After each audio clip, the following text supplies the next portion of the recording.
gentlemen. Uh-oh. It's time for the Early Bird Special. Bringing you the best stories from the world of sports and sports entertainment. Now, here are your hosts, Sparky and Burdick. Breaking the news this morning, I saw, the Knicks have been in the news lately. They've been wanting to interview Jason Kidd, which kind of seemed okay. Well, that might be a perfect fit. He's a former Knick, and as much as the momentum went, okay, well, I think Kidd's going to sign. Well, they just came out and denied the Knicks this morning. See, this is what I'm talking about, though. Yesterday, all we're hearing is that the Dallas Mavericks expected Jason Kidd to come back no matter what, whether he decided to go and talk to the Knicks or not. Now you're coming out this morning and saying, no, you can't talk to him. Yep. Something tells me there was good chance Jason said, I'm leaving for New York.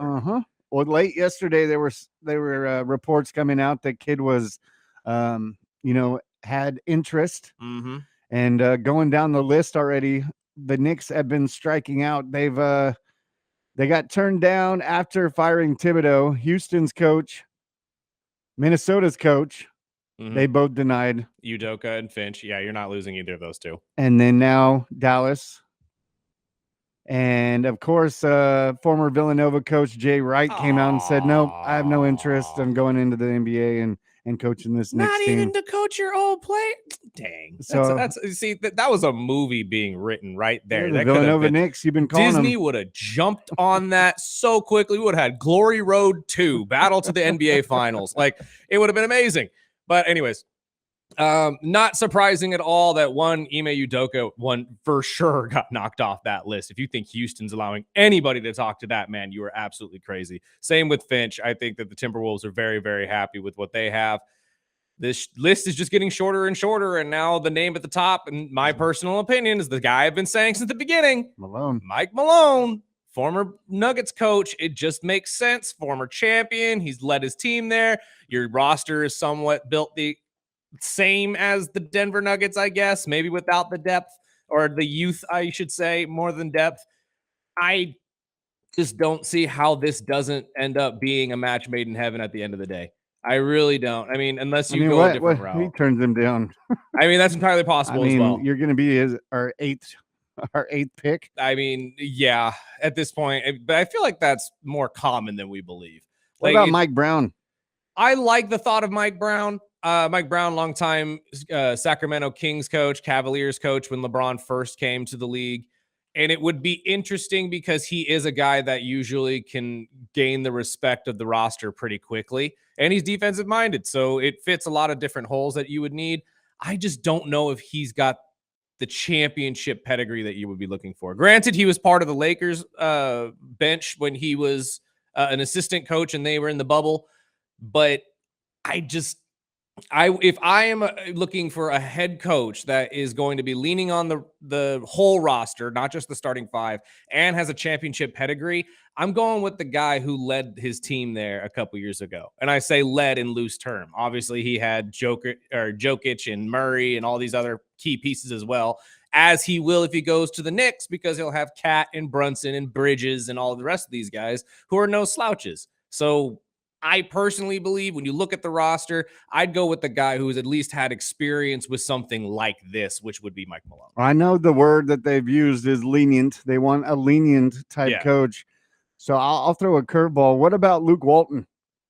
Ooh, Luke Walton would be interesting. And the movement of more players becoming coaches and GMs has really taken over the league. So I see where you're getting at there.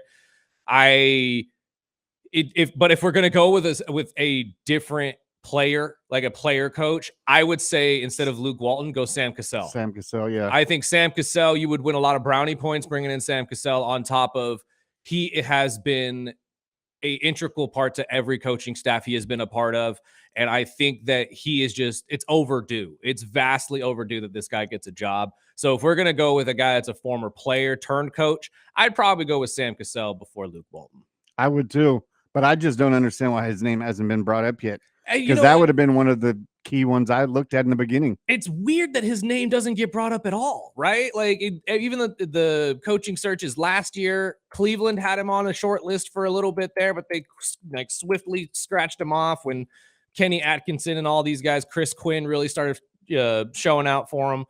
But Sam Cassell has been in that weird limbo spot. He's been an assistant coach in the NBA for God knows how long. Was a solid player when he played in the NBA. He was a starter at one point, never really a superstar or a star, but he at least was a solid contributor for your team and a good defender. But I like you, I don't understand why he continuously just gets overlooked every single year. I mean, we were so quick to give guys jobs that have never had coaching experience ever, JJ Redick. But a guy who's been on a coaching staff for the last decade can't get a job. That's really weird to me. That's very, very odd. I don't know if the league has something against Sam Cassell or if they just don't like the way he coaches. I really don't know. I'd have to talk to a higher up in order to figure that out. But I agree with you. Funny. I don't understand. It's just funny because the list that first came out when Tibbs got fired, of course, Malone was at the top. Naturally. Then Kidd, which you can scratch that off. Finch, scratch that one off.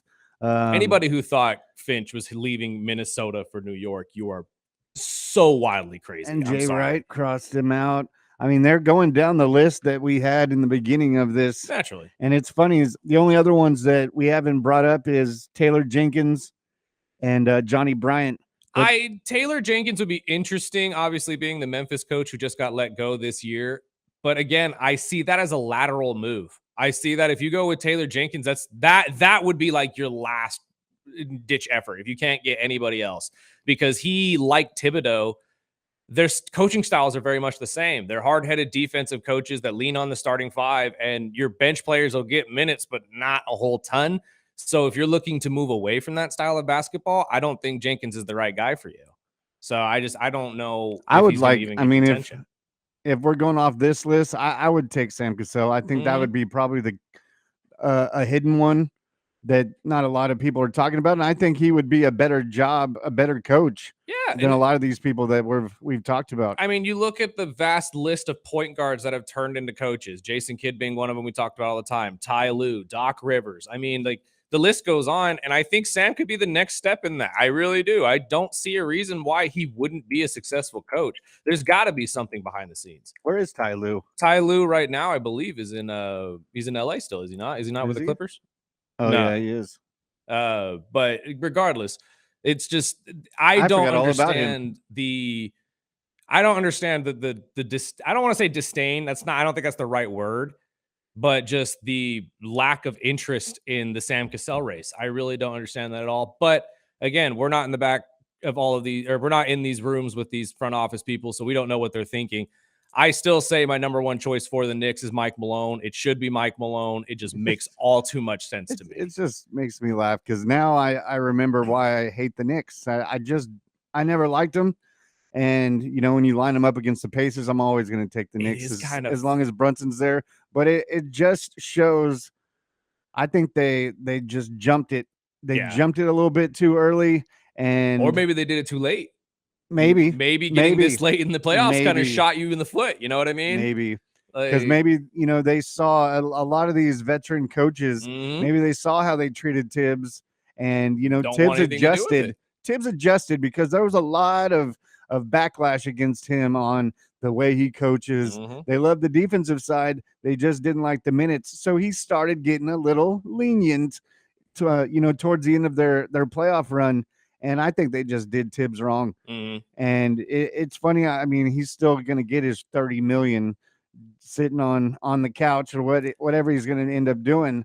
But I mean, I would have taken Tibbs over all of these guys. Honestly, outside of Malone, exactly. Outside of Malone, I really can't sit there and say anybody on this list of coaches is better than Tom Thibodeau. I mean, I was kind of intrigued with the Kidd talk because a point guard type coach, a Hall of Famer type point guard that I thought would have uplifted a player like Brunson, let him grow with him. Somebody that would not take the grief of the New York media as well. And that's why I think Cassell would be a solid pickup because I think Brunson is a star, but I think he needs to grow a little bit. He needs to know how to rely on his teammates, because there was a lot of runs during the playoffs where he would put that team on his back and try so hard to do everything.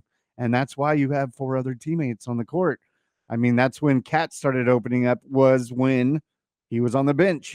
So I think they need an IQ type coach that can grow Brunson into a player that he can be.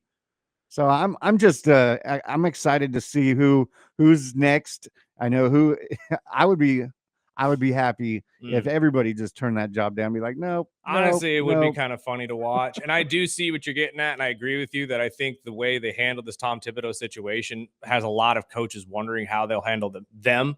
But also, when you're a coach sitting there thinking about it, that Tom Thibodeau just walked away with a $30 million check and doesn't have to work next year, that's a pretty good deal too. Yeah, So it's a perennial head scratcher on both sides. I still think that it being Madison Square Garden and it being the Knicks and the mecca of basketball in U.S., no matter what people say, that is an alluring thing if you're a coach or a player. So I think you're going to get just a handful of people that want to do this. I think going back full circle to what we started this on, I think that's why Dallas told them this morning, you don't get to talk to our coach anymore, because I think there was genuine interest in Jason Kidd wanting out of Dallas after everything that happened with Luka, and now saying, I can go and get out of the circus. Exactly. I can get out of the circus, go to New York, which is a circus in itself, but I have a better roster, a better chance to get to the finals, and I can be seen as the coach that finally got the Knicks the chip. Come on. Yeah, perfect. It's perfect. So that's exactly why Dallas shut down all of these talks, because Nico Harrison actually had a smart thought in his head, or the owner came down and said, "What are you doing, you idiot?" Yeah, shut this down before it gets any bigger. But we'll take this break. We'll preview the NBA Finals Game 3. Text into the show anytime at 661-842-2000. We are the Early Bird Special on ESPN Bakersfield, 1230 a.m. 101.1 FM.